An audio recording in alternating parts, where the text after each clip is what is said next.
Saat istrinya dijadikan sebagai tersangka pembunuhan, seorang pria yang berprofesi sebagai profesor melakukan segala cara untuk meyakinkan istrinya tak bersalah dan berusaha untuk membawanya kabur dari penjara.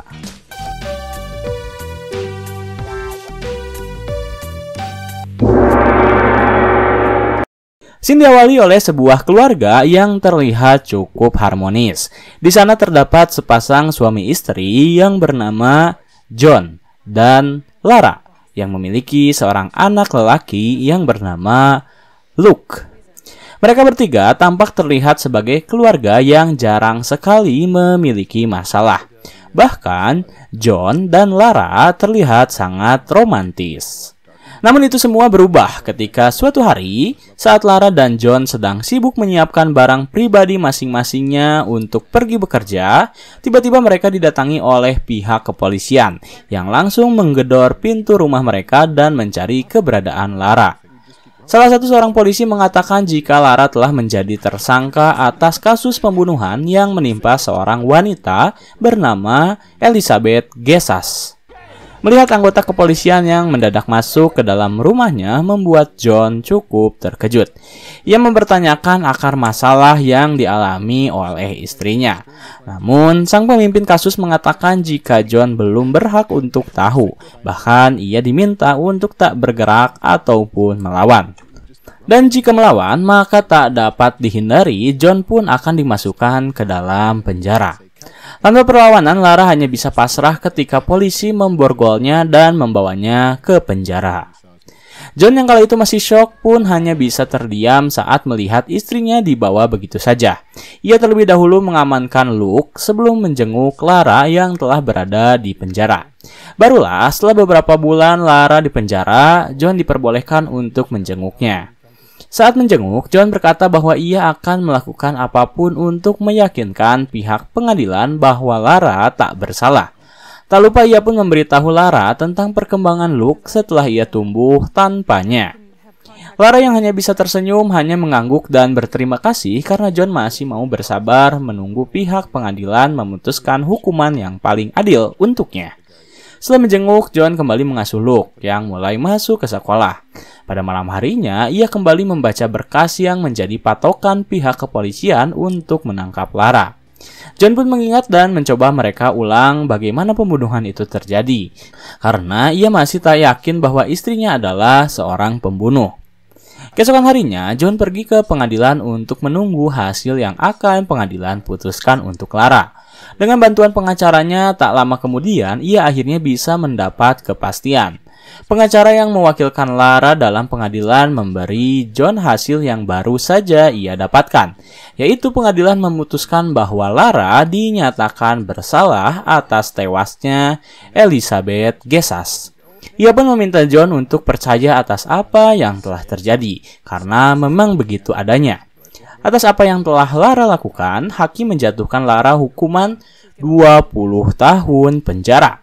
Mendengar hal itu, John benar-benar terkejut. Ia tak terima dengan putusan hakim dan kinerja dari pengacaranya.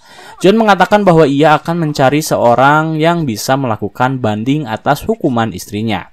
Lalu ia pergi untuk menjenguk Lara di penjara. Dan saat Lara mengetahui jika ia dijatuhi hukuman 20 tahun kurungan penjara, Lara tak bisa menahan tangisnya. Ia bahkan tak sanggup untuk berbicara dengan John.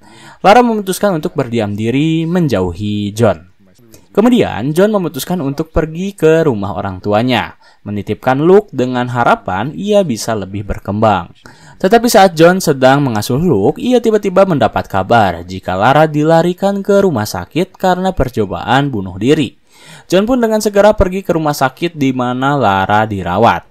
Di sana ia mencari keberadaannya, namun suster mengatakan bahwa Lara tak diperbolehkan menerima pengunjung.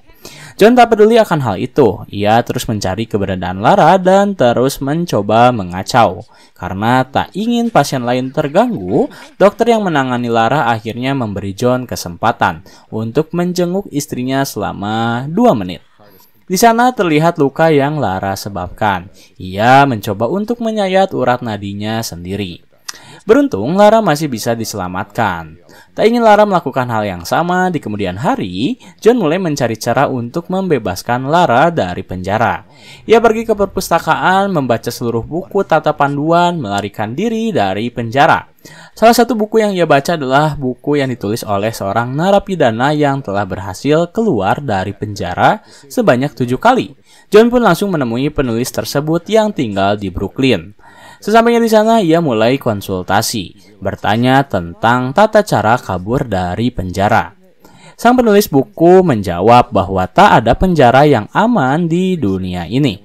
Semua memiliki kunci, tinggal bagaimana seorang narapidana bisa mencari kunci tersebut untuk kabur. Namun, ada yang harus John perhatikan jika ia berhasil kabur dari penjara, yaitu para kepolisian takkan lama akan menutup seluruh akses jalan dalam waktu 15 menit setelah seseorang berhasil kabur. Beberapa negara bagian bahkan berhasil menutup seluruh akses jalan keluar dari kota dalam waktu 10 menit. Sembari mendengarkan rekaman suara yang John tangkap, ia mulai membuat sebuah peta rencana. John benar-benar membuat rencana yang sangat hebat demi mengeluarkan istrinya dari penjara. Dengan bermodalkan pengalaman orang lain, John berusaha untuk menerapkan hal itu.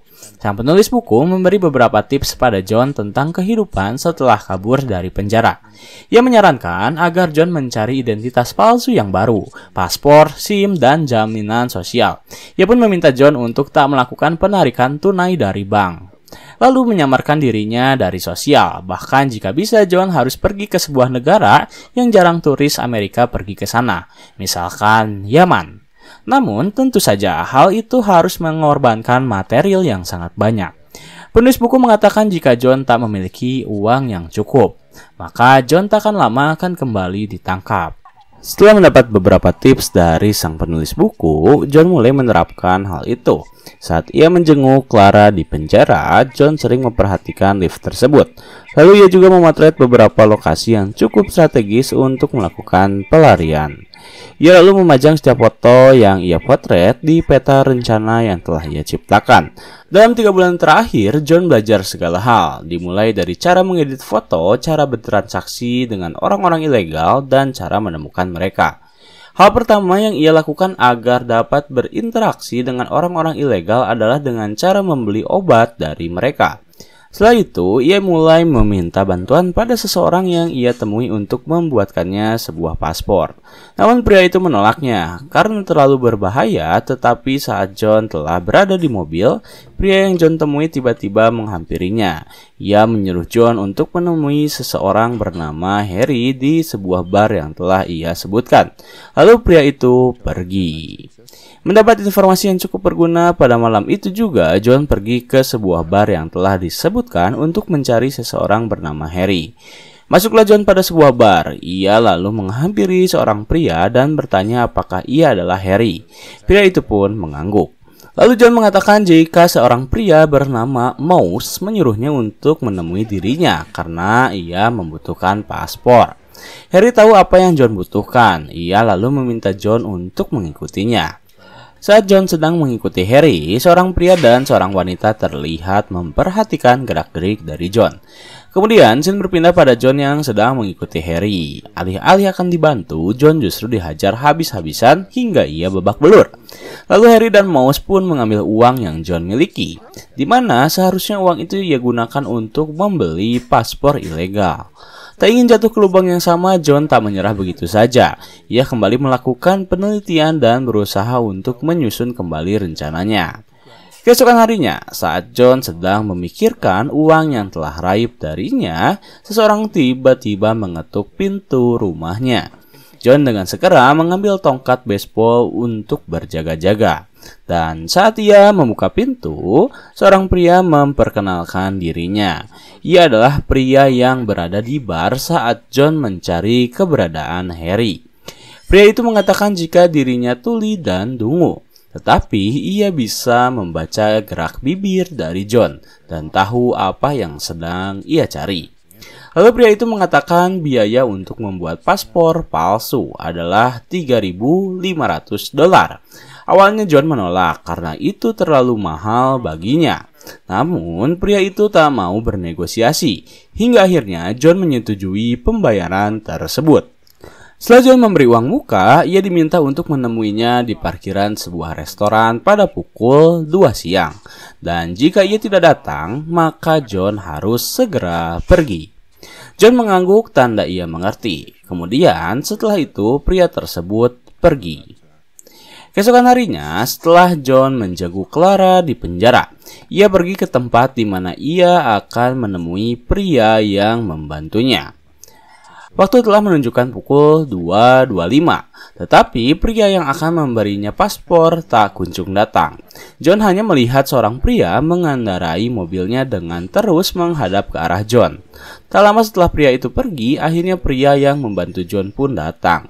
Ia memarahi John karena tak mematuhi perkataannya.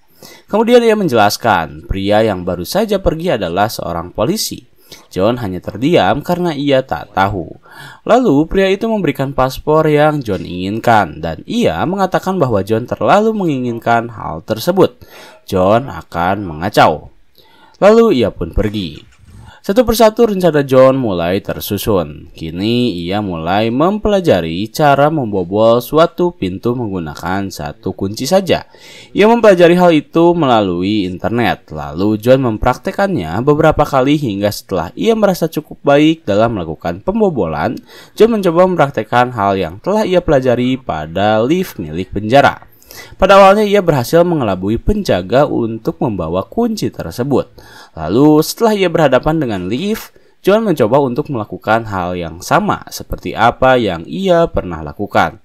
Namun sialnya, John gagal mempraktekkan hal yang ia pelajari di dalam penjara. Kunci yang John pasangkan dalam lift justru tersangkut dan membuatnya patah. John yang panik langsung membuang sisa kunci miliknya lalu mencoba untuk bersikap biasa saja. Tak lama kemudian seorang petugas mencoba untuk mengakses lift tersebut. Tetapi ia melihat kejanggalan hingga akhirnya seluruh pengunjung ditahan sejenak. Satu persatu diberikan beberapa pertanyaan, termasuk John. Ia ditanya di mana keberadaannya saat seseorang mencoba untuk membobol lift. John menunjukkan jika ia berada pada tengah-tengah keramaian dan bukan di dekat lift. Sepertinya penjaga penjara memiliki kecurigaan pada John. Tetapi karena ia tak memiliki bukti yang cukup, akhirnya John berhasil melewati hal itu. Dan ia pun langsung dipersilahkan untuk pergi. Dengan tergesa-gesa, John keluar dari penjara. Lalu saat ia telah berada di luar, John tiba-tiba muntah. Hal itu menarik perhatian seorang polisi yang kebetulan sedang berada di depan pintu keluar. Setelah kejadian itu, polisi yang curiga terhadap John mulai melakukan pelacakan. Ia terus mengikuti kemana John pergi. Perjalanan John tak berhenti di situ saja. Kali ini ia mencoba untuk mengubah data kesehatan milik istrinya sebagai simulasi. John mengikuti mobil yang mengantar surat kesehatan, lalu membobolnya menggunakan sebuah bola tenis.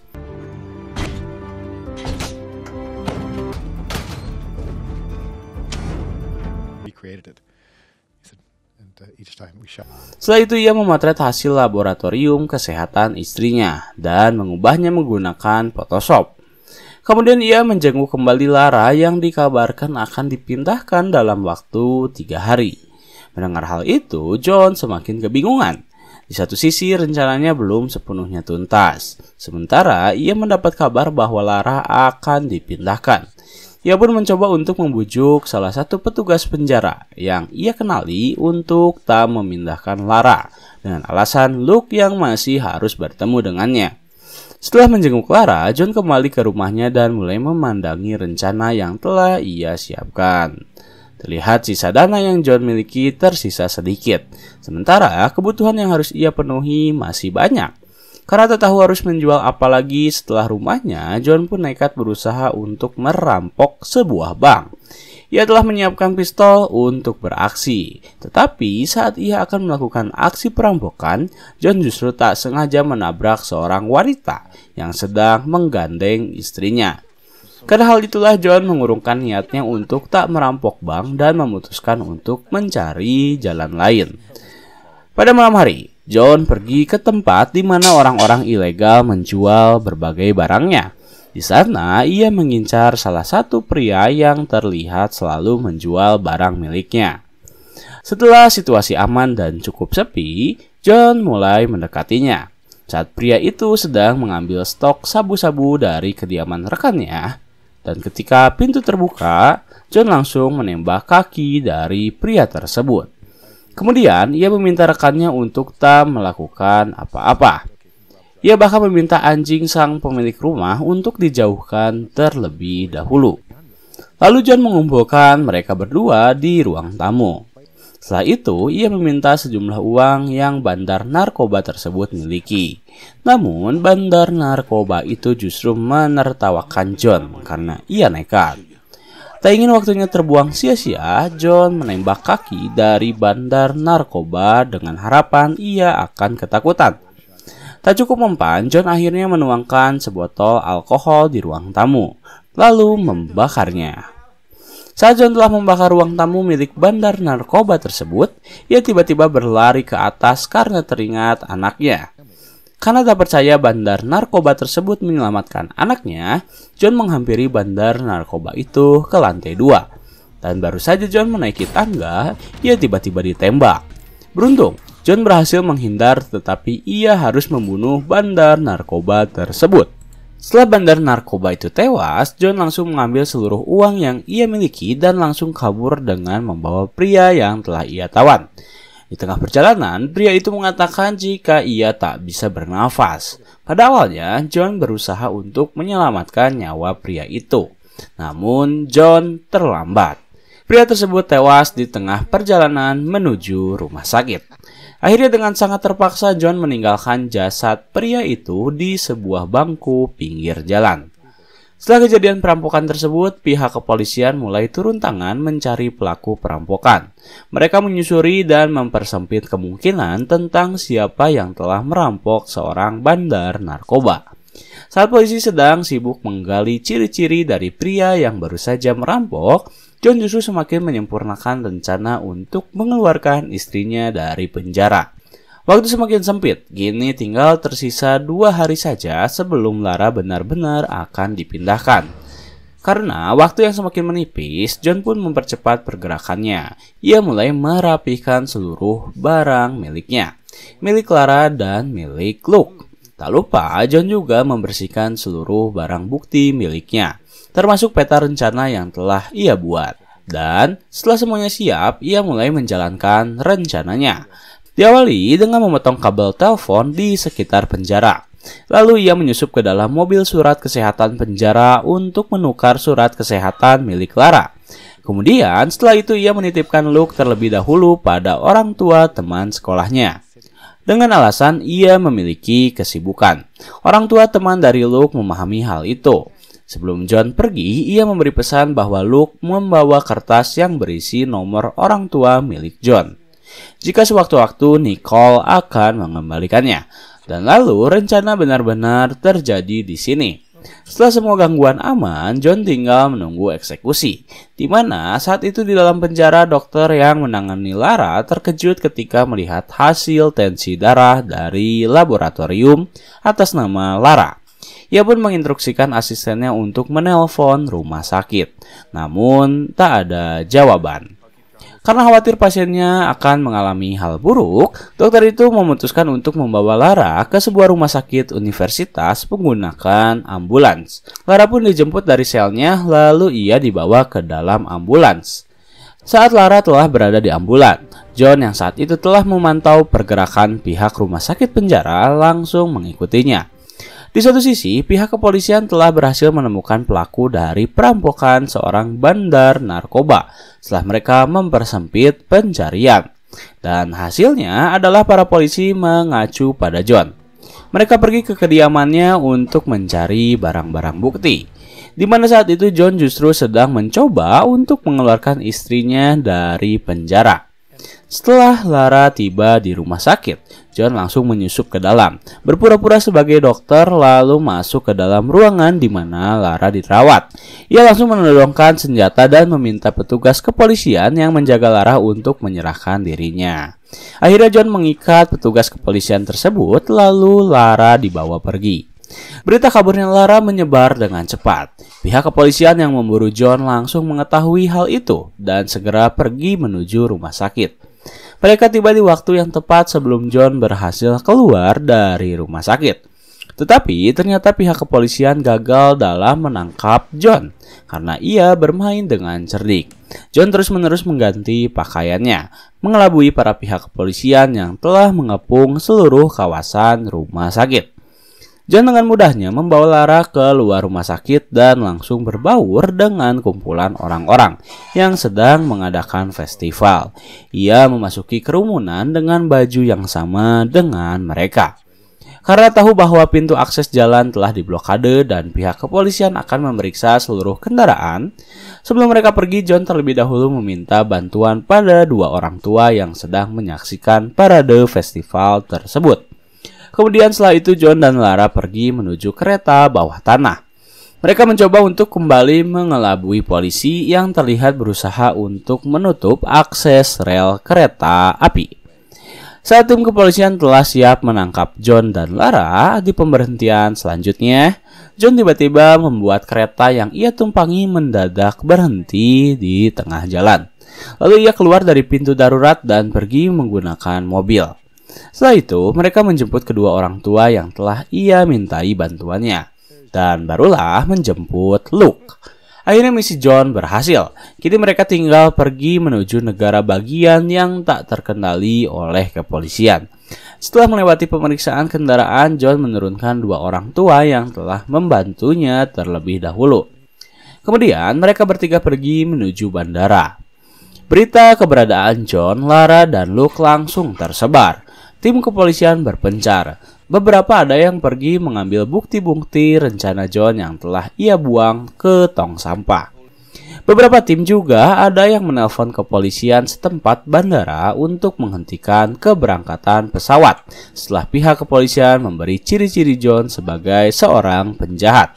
Namun meskipun mereka telah memblokade seluruh jalan dan meminta petugas bandara untuk menghentikan pemberangkatan, mereka tak bisa menghentikan pergerakan John karena ia telah berada di bandara yang lain. John tak bisa tertangkap. Dan kini ia bersama keluarganya berada di sebuah negara yang sepi pengunjung, mencoba untuk kembali menata hidup keluarganya agar normal seperti semula. Dan scene terakhir di film ini menampilkan seorang intel kepolisian yang mulai mempercayai konspirasi bahwa Lara bukanlah pembunuh dari Elizabeth yang sesungguhnya. Ia pun mengingat kembali secara detail bagaimana pembunuhan itu terjadi. Dan ternyata memang benar, Lara tak membunuh, melainkan seorang gelandanganlah yang telah membunuh Elizabeth. Dan gelandangan itu menaruh barang bukti berupa darah di mantel milik Lara sehingga ia menjadi tersangka. Tamat.